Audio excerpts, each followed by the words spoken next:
Депутаттық сауал премьер-министр Бектенов пен бәсекелестік қорғау және дамыту агенттігінің төрағасы Омаровқа арналады.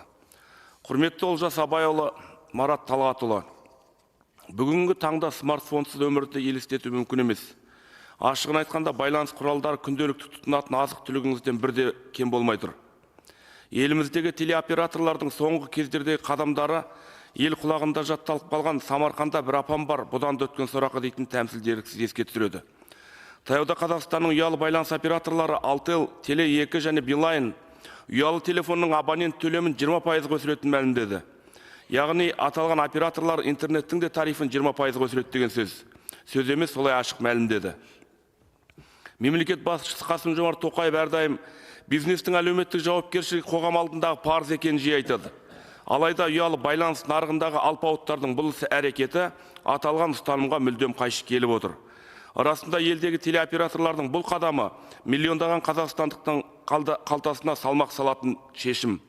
Өйткені бүгінде телефон мен интернет халықтың ақпаратқа қол жеткізуіне, жұмыспен қамтылуына, кәсіп жүргізуіне, баланың білім алуына, сондай-ақ мемлекетпен байланыс орнатуына мүмкіндік беретін аса маңызды құрал.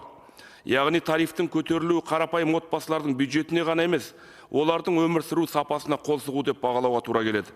Аталған қадам халқымыздың барлық әлеуметтік топтарының қалтасына қырғидай тиетіні анық. Осы ақпарат шыққан еліміздің әр өңірінен сайлаушылар хабарласып әлеуметтік желілерде, қабылдау бөлімдерінде өздерінің шағымдарын білдіруде. Күнкөріс қиындап тұрғанда неге байланыста қымбаттауы тиіс? Неге баға бір мезетте көтеріледі деген заңды сауалдар қойылуда.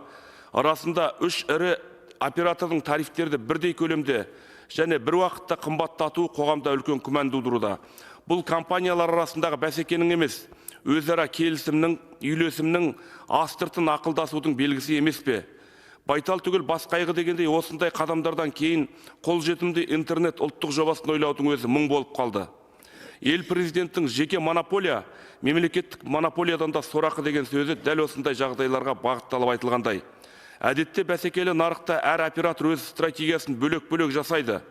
Бірі бағаны төмендетеді, бірі акция ұйымдастырады, енді бір қосымша қызметтер ұсынады. Бұл жағдай қарапайым тұтынушылардың құқығын таптау деп есептейміз. Себебі баға өседі, бірақ нарықта балама оператор жоқ, яғни тұтынушы таңдау мүмкіндігінен айырылады. Нәтижесінде абоненттерге башсыз жоғары ақы төлеу міндеттеледі.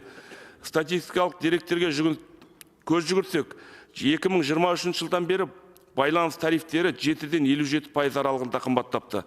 Қазақстанда 26,3 миллион мобильді жазылым бар. Бұл халық санынан да көп деген сөз. 18-де 8 миллион азамат мобильді интернетті пайдаланады.